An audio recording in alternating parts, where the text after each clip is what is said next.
Hello. आपका मेरे channel DG वेदा में बहुत बहुत स्वागत है।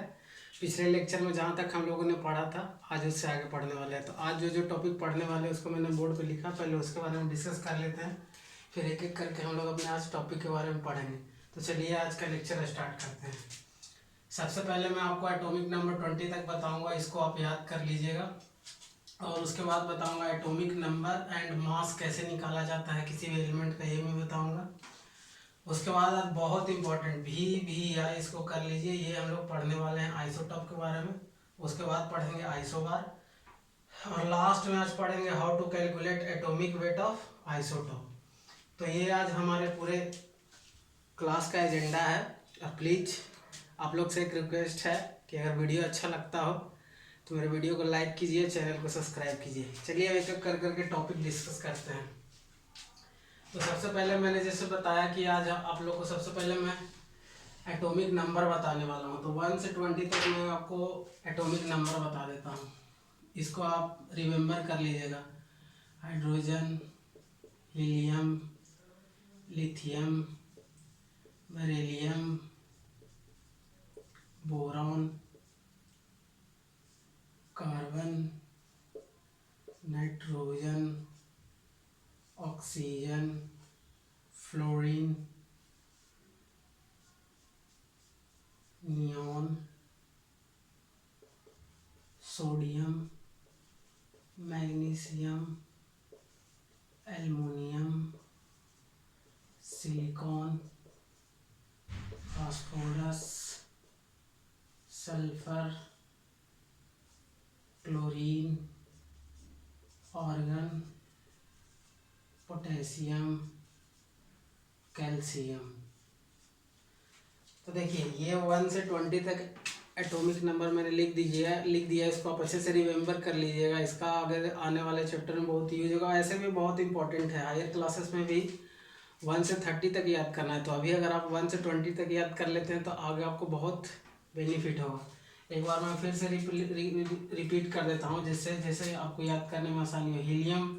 हीलियम का एटॉमिक नंबर 1 होता है, हाइड्रोजन का 1 होता है, हीलियम 2 होता है, लिथियम 3 होता है, बेरिलियम 4 होता है, boron 5, carbon 6, nitrogen 7, oxygen 8, fluorine 9, neon 10, sodium 11, magnesium 12, aluminium 13, silicon 14, phosphorus 15, sulphur 16, calcium 17, argon 18, potassium 19, calcium 20।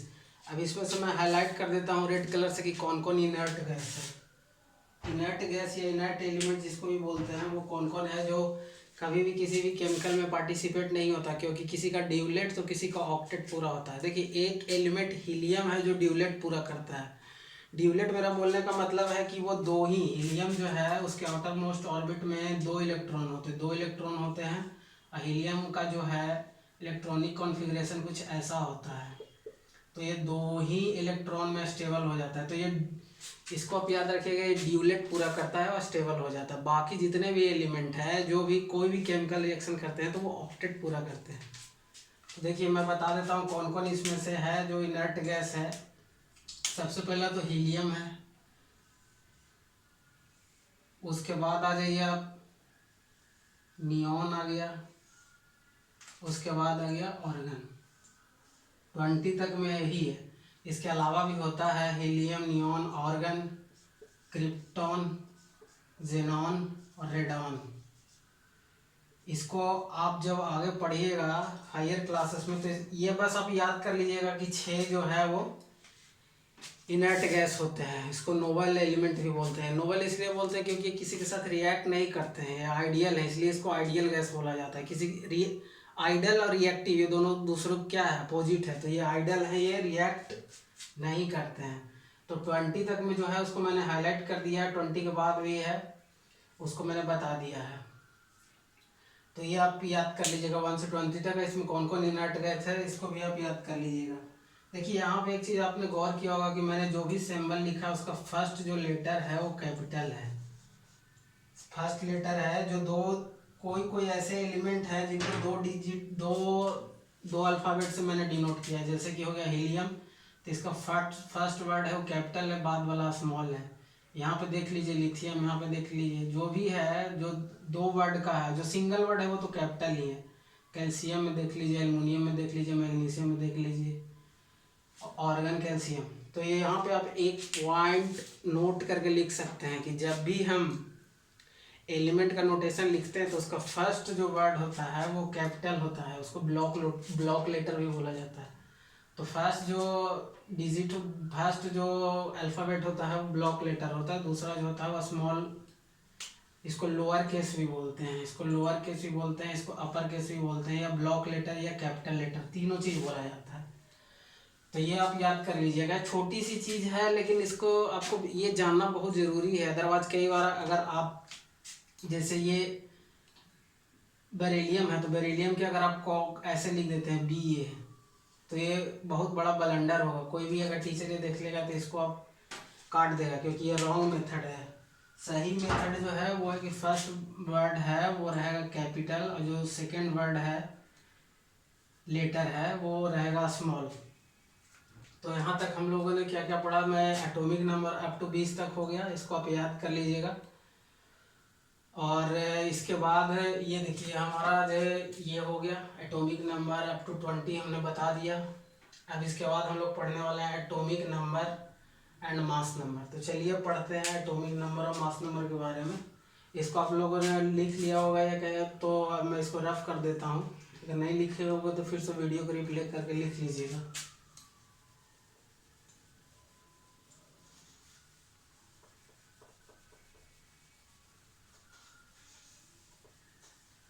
हाँ देखिए, एक चीज़ मैं और आपको बताना चाहता हूँ कि दो प्रीवियस जो लेक्चर हैं उसमें से एक लेक्चर में मैंने थोड़ा सा मिस्टेक, स्लिप ऑफ टंग मेरे से हो गया था।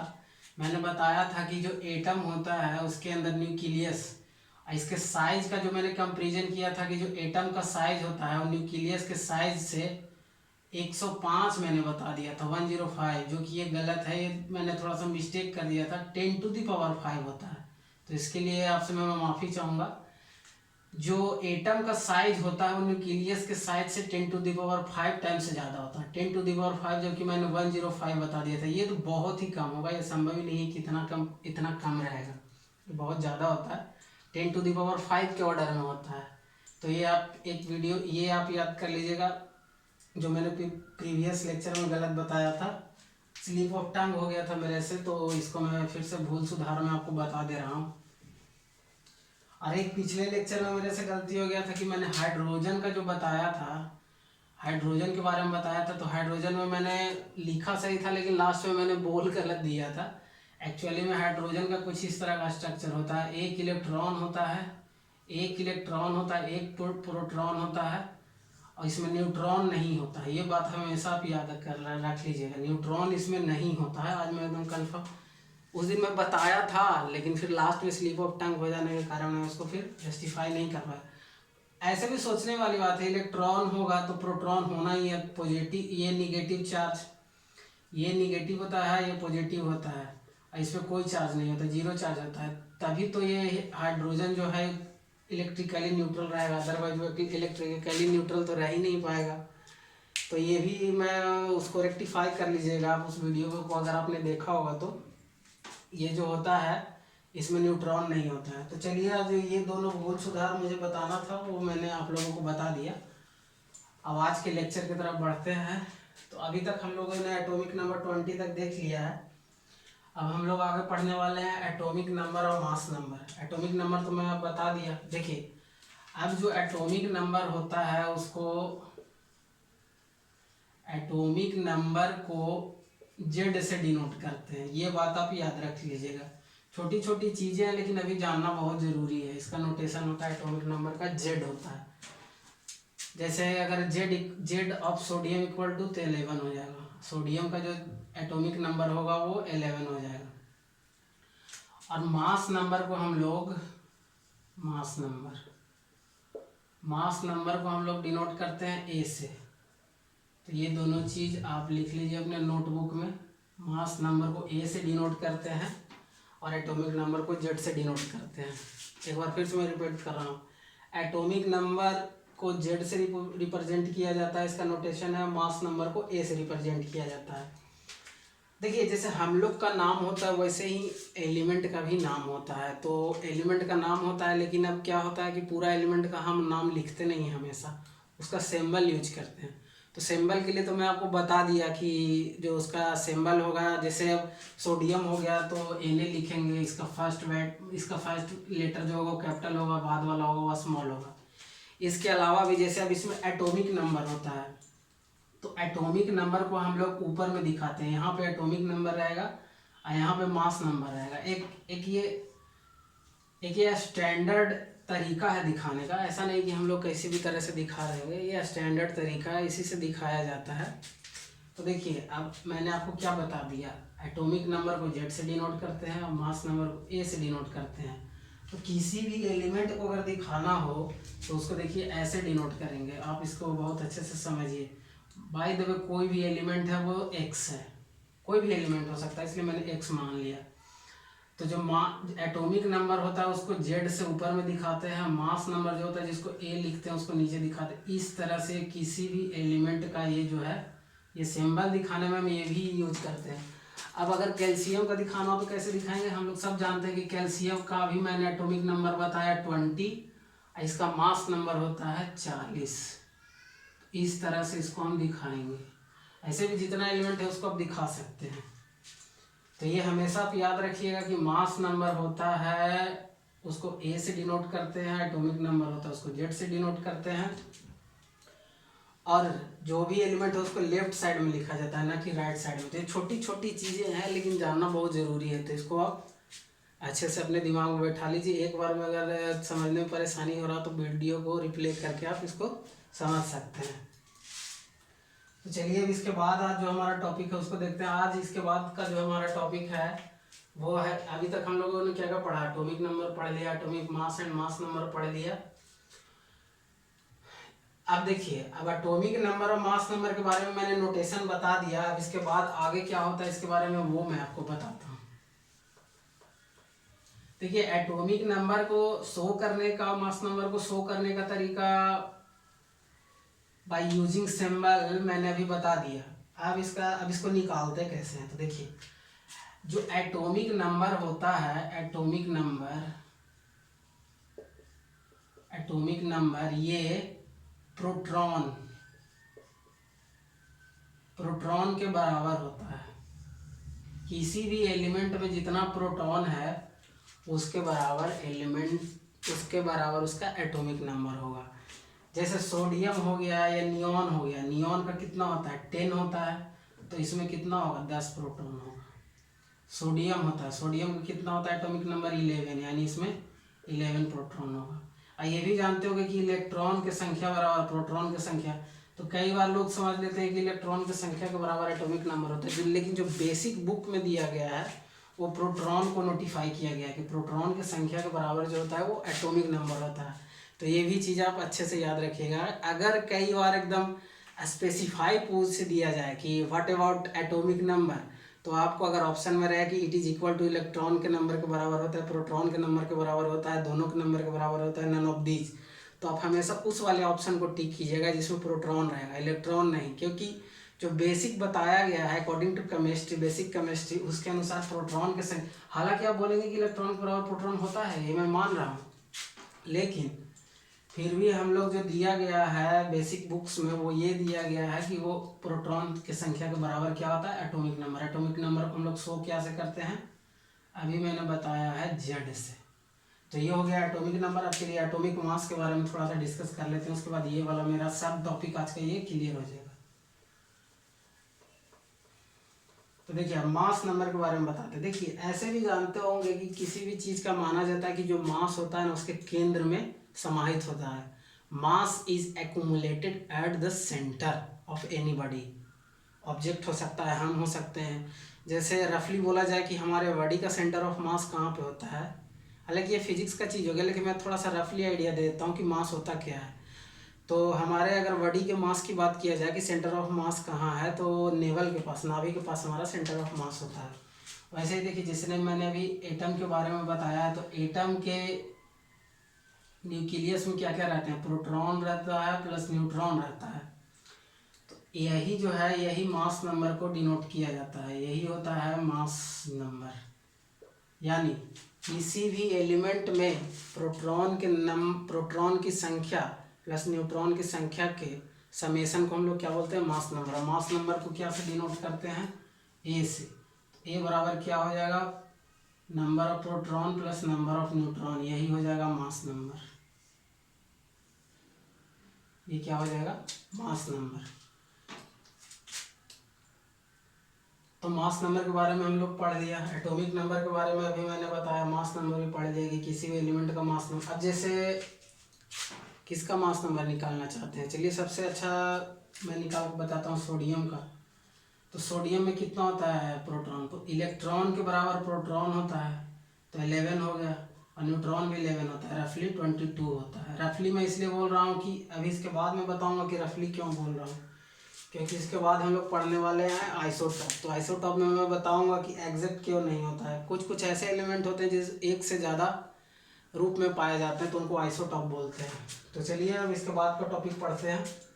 यहाँ तक अगर कोई दिक्कत हुआ होगा आपसे, यहाँ तक अगर आपको कोई दिक्कत हो रहा होगा तो आप कमेंट में मेरे से पूछ सकते हैं, मैं उसको क्लियर कर दूंगा। तो ये आज तक हो गया इतना, क्या क्या, एटॉमिक नंबर, फिर हो गया एटॉमिक नंबर निकालते कैसे हैं, मास नंबर निकालते कैसे हैं। उसके बाद अब हम लोग पढ़ने वाले हैं आइसोटॉप। देखिए आइसोटॉप के बारे में मैं थोड़ा सा पहले डेफिनेशन बता देता हूँ रफली कि आइसोटॉप होता क्या है। कुछ ऐसे एलिमेंट होते हैं जिनका क्या होता है, mass number, atomic number same होता है लेकिन मास नंबर डिफरेंट होता है। कुछ ऐसे एलिमेंट होते हैं जिनका एटॉमिक नंबर सेम होता है लेकिन मास नंबर डिफरेंट होता है, उसको हम लोग क्या बोलते हैं, आइसोटॉप। क्या बोलते हैं उसको, isotope. The element having same atomic number but different mass number is called isotope. Isotope ये बहुत ही इंपॉर्टेंट है, इसको आप अच्छे से समझिएगा। तो अब यहाँ पे सवाल आता है कि मास नंबर मतलब आइसोटॉप फाउंड क्यों किए जाते हैं, क्यों पाए जाते हैं। देखिए क्या होता है कि इलेक्ट्रॉन की संख्या बराबर प्रोटॉन का संख्या होता है, क्योंकि जानते हैं कि हम लोग सब जानते हैं कि एटम जो होता है इलेक्ट्रिकली न्यूट्रल होता है। तो प्रोटॉन, इलेक्ट्रॉन की संख्या बराबर प्रोटॉन की संख्या होगा, ये तो कभी भी ऐसा हो नहीं सकता कि बराबर ना हो, ये हमेशा बराबर होगा। इलेक्ट्रॉन हमेशा प्रोटॉन के बराबर होगा, ये नेगेटिव चार्ज है ये पॉजिटिव चार्ज है, तब तो इलेक्ट्रिकल न्यूट्रल रह पाएगा एटम, अदरवाइज वो तो चार्ज हो जाएगा। तो प्रोटॉन बराबर इलेक्ट्रॉन होता है। लेकिन क्या होता है कि कुछ ऐसे एलिमेंट पाए जाते हैं जिसमें न्यूट्रॉन की संख्या अलग होती है, उसमें न्यूट्रॉन ज़्यादा पाए जाते हैं क्योंकि न्यूट्रॉन पे कोई चार्ज नहीं होता है। तो न्यूट्रॉन जब ज़्यादा पाया जाता है तो देखिए अभी हम लोगों ने क्या पढ़ा था कि प्रोटॉन की संख्या के बराबर क्या होता है, atomic number. Atomic number proton की संख्या के बराबर होता है, लेकिन जो मास नंबर होता है जेड होता है वो क्या होता है, प्रोटॉन प्लस न्यूट्रॉन के बराबर। तो इलेक्ट्रॉन के बराबर प्रोटॉन तो होगा, इलेक्ट्रॉन के बराबर प्रोटॉन होगा, लेकिन न्यूट्रॉन वेरी कर जाएगा। समझ में आया। देखिए फिर एक बार बता देता हूँ, इलेक्ट्रॉन और प्रोटॉन सभी एलिमेंट में बराबर होते हैं लेकिन न्यूट्रॉन वेरी करता है। न्यूट्रॉन के वेरी करने के चलते एक नया टर्म हम लोग पढ़ रहे हैं, एक नया प्रॉपर्टी पढ़ रहे हैं जिसको हम लोग बोलते हैं आइसोटॉप। एक नया फिनोमेना बोल सकते हैं।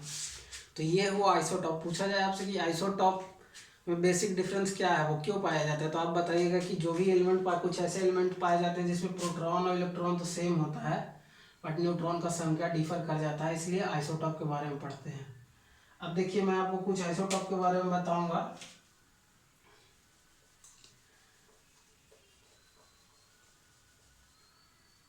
देखिए कार्बन का एक आइसोटॉप होता है। कार्बन, देखिए हमेशा जो चीज़ आप सीखना चाहते हैं और भूलना नहीं चाहते उसको जैसे मैंने बता दिया है वैसे ही अगर आप रफ भी कर रहे हैं तो वैसे ही आप उसको यूज कीजिए। ऐसा नहीं हो कि फिर वो अच्छे से यूज ना किया जाए। देखिए सी हो गया, ये क्या हो गया, एटॉमिक नंबर, ये क्या हो गया, मास नंबर। और इसी का एक आइसोटॉप होता है C6 और ये 14। तो इसका मास नंबर जो हो गया है यहाँ से ये 2 इंक्रीज कर गया, तो एक्चुअली में 2 इंक्रीज किया, ये 2 न्यूट्रॉन इंक्रीज किया। तो ये दोनों क्या बोलेंगे, C14 और C12 जो है ये आइसोटॉप होते हैं। ये दोनों क्या होते हैं, आइसोटॉप होते हैं। वैसे ही जहाँ तक हाइड्रोजन की बात की, हाइड्रोजन का जहाँ तक बात किया जाए तो उसका 3 आइसोटॉप होता है। हाइड्रोजन का 3 आइसोटॉप्स होता है। हाइड्रोजन का 3 आइसोटॉप होता है। कौन कौन होता है? प्रोटियम, ड्यूटेरियम और ट्राइटियम। याद कर लीजिए, protium, deuterium and tritium. Deuterium के जैसे नॉर्मल वाटर का फॉर्मूला क्या होता है? H2O। और हैवी वाटर का फॉर्मूला क्या होता है? D2O। ये क्यों होता है? क्योंकि ये जो बना हुआ है वो बना हुआ है हाइड्रोजन के आइसोटॉप से मिलके, ना कि हाइड्रोजन से मिलके। देखिए, अब एटमॉस्फेयर में क्या होता है हमारे अर्थ क्रस्ट में कि डिफरेंट डिफरेंट टाइप के एलिमेंट पाए जाते हैं। तो अभी तक मैंने ये क्लियर कर दिया कि आइसोटॉप क्या होता है। हाइड्रोजन के 3 आइसोटॉप होते हैं, और हाइड्रोजन के 3 आइसोटॉप मैंने बताया, कार्बन के 2 बताया। एक सबसे अच्छा मैं बताता हूँ यूरेनियम का। यूरेनियम का भी कितना होता है? यूरेनियम का एटॉमिक नंबर आप याद कर लीजिए 92, और एक होता है उसमें 235 होता है। एक यूरेनियम होता है, एटॉमिक नंबर तो सेम रहेगा लेकिन 238 हो जाता है। तो 2 आइसोटॉप यूरेनियम के पाए जाते हैं, 92 एटॉमिक नंबर और 235 एटॉमिक मास और 238 एटॉमिक मास। तो यूरेनियम के कितने आइसोटॉप होते हैं? 2 आइसोटॉप होते हैं। हाइड्रोजन के कितने आइसोटॉप होते हैं? तो 3 आइसोटॉप होते हैं। कौन कौन होते हैं? Protium, deuterium and tritium. और एक और मैंने बताया कार्बन का, जिसको मैंने रफ कर दिया। कार्बन के 2 होते हैं। कार्बन के कौन कौन होते हैं? कार्बन का C12 होता है, C14 होता है। तो ये सब चीज़ आप याद रखिए। और एक चीज़ और, जो हाइड्रोजन का 3 आइसोटॉप होता है, प्रोटियम, ड्यूटेरियम और ट्राइटियम, उसमें ट्राइटियम जो होता है वो रेडियो एक्टिव होता है। ये बहुत इंटरेस्टिंग है, कई बार एग्जाम में पूछा जाता है कि which one of the following isotope of hydrogen is radioactive, then you should tick out tritium. Protium, deuterium, tritium, last isotope जो होता है वो रेडियो एक्टिव होता है। तो यहाँ तक हम लोगों ने आइसोटॉप क्यों होता है, क्यों क्रिएट होता है, ये सारा वाई मैंने क्लियर कर दिया। केमिस्ट्री जब भी पढ़िए आपका वाई क्लियर होना चाहिए, फिजिक्स भी पढ़िए तो वाई क्लियर होना चाहिए, मैथ्स में भी same thing, otherwise there is no meaning of taking science. अगर साइंस पढ़ रहे हैं तो जब तक वाई क्लियर नहीं होगा फिर आप इंटरेस्ट नहीं ले पाइएगा। तो यहाँ तक मैंने आइसोटॉप हो गया। अब देखिए, मैं आइसोबार के बारे में थोड़ा सा बता देता हूँ। एक्चुअली में इस चैप्टर का स्ट्रक्चर ऑफ एटम हम लोग का चल रहा था केमिस्ट्री में, स्ट्रक्चर ऑफ एटम। इसका ये आइसोटॉप जो आइसो बार है, ये लास्ट टॉपिक है। देखिए, अभी तक हम लोगों ने क्या पढ़ा? आइसोटॉप में मैंने बताया कि एटॉमिक नंबर सेम होता है, और आइसोबार में क्या होता है कि एटॉमिक मास सेम होता है। एटॉमिक मास सेम होता है।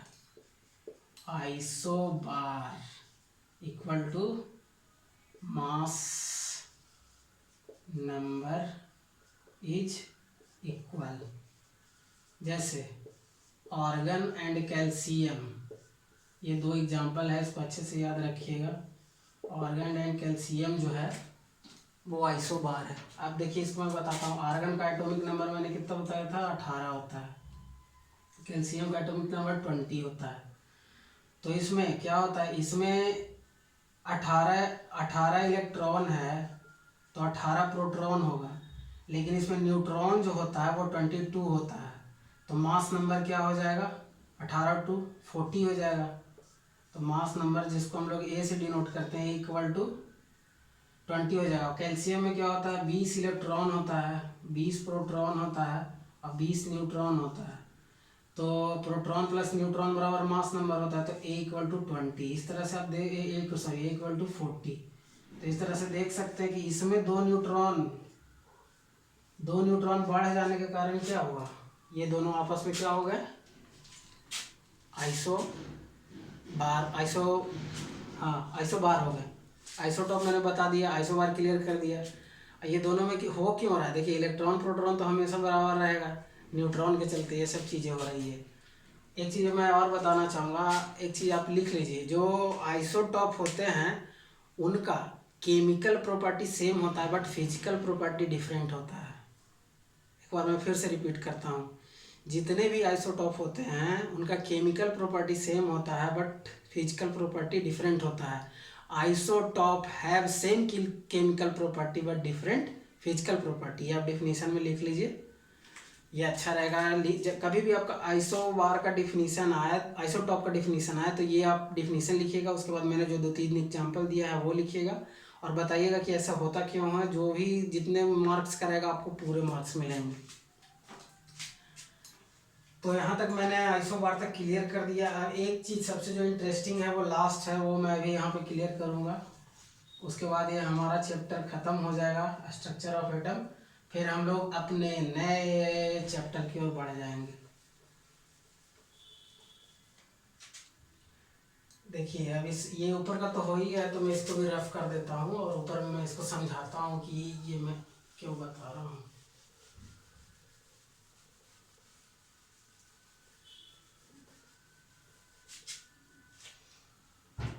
देखिए अब मैं बताना चाहता हूँ how to calculate atomic weight. Atomic weight mass, mass लिख लीजिए ज़्यादा करेक्ट हो जाएगा। Atomic mass of isotope. देखिए अभी मैंने आपको बताया कि बहुत सारे ऐसे एलिमेंट रहते हैं जिसमें न्यूट्रॉन की संख्या डिफरेंट होने के कारण बहुत सारे आइसोटॉप होते हैं। तो चलिए क्लोरीन भी एक आइसोटॉप होता है जिसका क्लोरीन का देखिए कितना होता है, 17 होता है, 35 होता है। एक क्लोरीन और पाया जाता है जिसका ये तो 17 ही रहेगा, बट ये हो जाएगा 37। तो देखिए ये क्या होता है ना,